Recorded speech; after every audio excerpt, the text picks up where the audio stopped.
How do you know if you have constipation? What are the signs and symptoms of constipation? I know that for some people, this is a no-brainer question, but for others that I've talked to in their 30s and 40s, they will tell me they found out that they are constipated because they moved in with someone who goes every day and they were surprised that they didn't and nobody ever told them about it. It wasn't a conversation that came up at home or even from their primary care doctor, like nobody really asked. So I want to make sure that I talk about this because having constipation has a lot of side effects on the body and it can also weigh you down physically and emotionally. So let's talk about what actually qualifies as constipation. Welcome to my channel. My name is Noor Zibde. I am a functional and integrative dietitian, and I help people overcome stubborn, digestive, and inflammatory conditions with food and supplements, functional testing, and lifestyle strategies. You can check the link in the description for information on what I do. So let's talk about what is constipation, what is classified as constipation. Number one is you don't go every day. I know that primary care doctors and even sometimes GI doctors, they would say, it's okay, you don't have to go every day,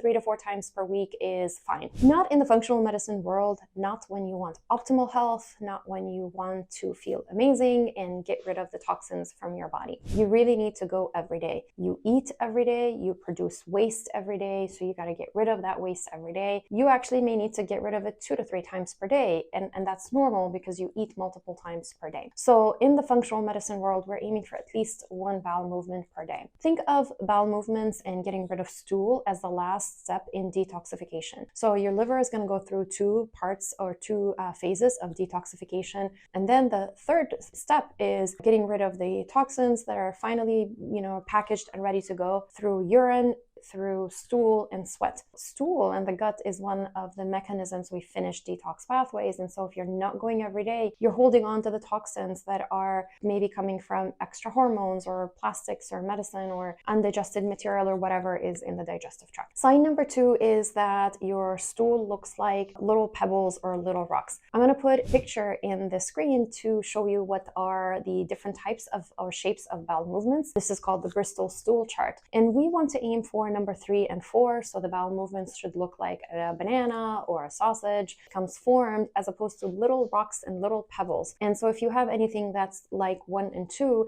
that means that you are constipated even if you go every day. So the first one was about the frequency, then the second one was about the shape and texture of the bowel movements. Number 3 is when you have to sit at the toilet for a very long time before you go. So if you sit for too long, there is straining, you feel the urge and then it goes, or you don't feel the urge anymore. You have to really push hard to make it happen. That is considered constipation because that can cause hemorrhoids and fissures and other unwanted things. And the final thing is when you have to take so many products and prescriptions and supplements to have bowel movements. So if you're taking really 4 to 5 or more products like laxatives and this fiber and that fiber, and you have to be on a very regimented supplement protocol or like regimented routine, or else your bowel movements are affected for like a whole week, then that is a problem because all these things are just masking the underlying root causes. And there are several underlying root causes for constipation. If you check one of those things and you're like,